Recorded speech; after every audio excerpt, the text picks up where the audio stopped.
तस्लीम रहमानी और के शर्मा, उसके बाद जाऊंगा आगे वाजपेयी जी, उसके बाद आ रहा हूं जरा। तस्लीम रहमानी बड़े दिनों बाद आए हैं। के शर्मा और तस्लीम रहमानी की डिबेट पहले भी बड़ी जोरदार रही है।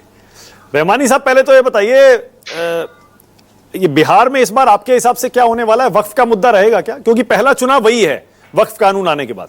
रहमानी साहब बोलिए।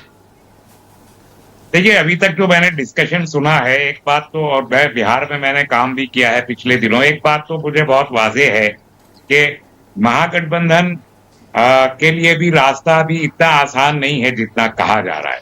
चेहरों पे कोई कंफ्यूजन अभी हो सकता है, लेकिन अल्टीमेटली बीजेपी के अंदर ही एक बड़ी ख्वाहिश पिछले 2 इलेक्शन, ये असेंबली और लोकसभा में रही है, बीजेपी को ख्वाहिश के नीतीश को वो बदल पाए, लेकिन वो उसमें कामयाब नहीं हो पाए हैं। अभी भी ये कोशिश कर सकते हैं, लेकिन अल्टीमेटली मुझे नहीं लगता कि नीतीश कुमार को पीछे किया जा सकेगा डिप्टी प्राइम मिनिस्टरशिप का ऑफर देके या कुछ भी करके। लाइकवाइज महागठबंधन अगर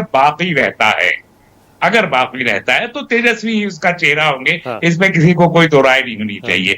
और इलेक्शन में कोई अगर ये ओवर कॉन्फिडेंट हो जाता है कि इस बार तो हम जीत ही रहे हैं, तो देखिए दोनों तरफ ये राह बहुत कठिन है डगर घट की, आसान नहीं है। छोटी पार्टियां भी हैं, अभी ये हमारे प्रशांत किशोर जी की पार्टी भी आ गई है, कुछ ना कुछ डेंट लगाएगी। बीएसपी पहले भी अलग लड़ी थी, फिर लड़ेगी, अभी एमआईएम ज्यादा सीटों पे लड़ेगा।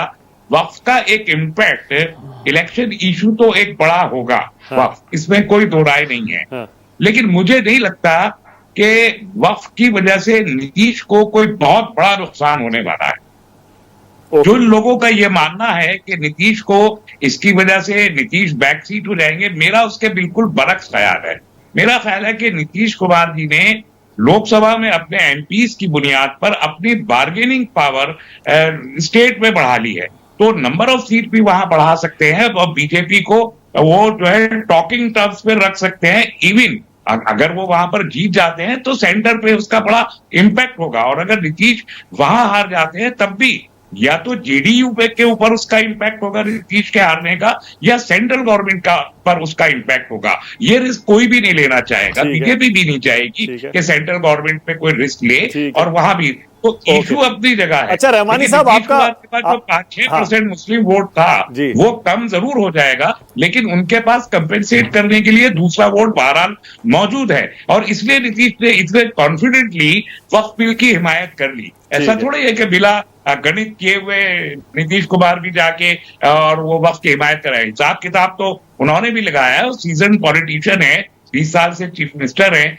तो सारे हिसाब किताब आंकड़े उनके पास हैं, वो हिसाब लगा के ही वो गए हैं। मैं लगता हूं कि नीतीश कुमार जी, जिनकी इस बार विदाई होनी बहुत मुमकिन दिखाई दे रही थी, वो सीमेंटेड की है उन्होंने बिहार पॉलिटिक्स में अपनी इस पोजीशन को। ओके रहमानी साहब, थोड़ा ये अपने एमपीसीआई का कौन सा अफिलिएशन एसोसिएशन है ये भी आज बता दीजिएगा।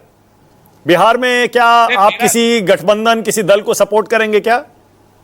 नहीं, हमारा कोई, मेरी खुशकिस्मती यह है कि मैं इम्पार्शियल रहता हूं, और कोशिश ये करता हूं कि जो फैक्ट्स हैं उन फैक्ट्स के साथ रहूं।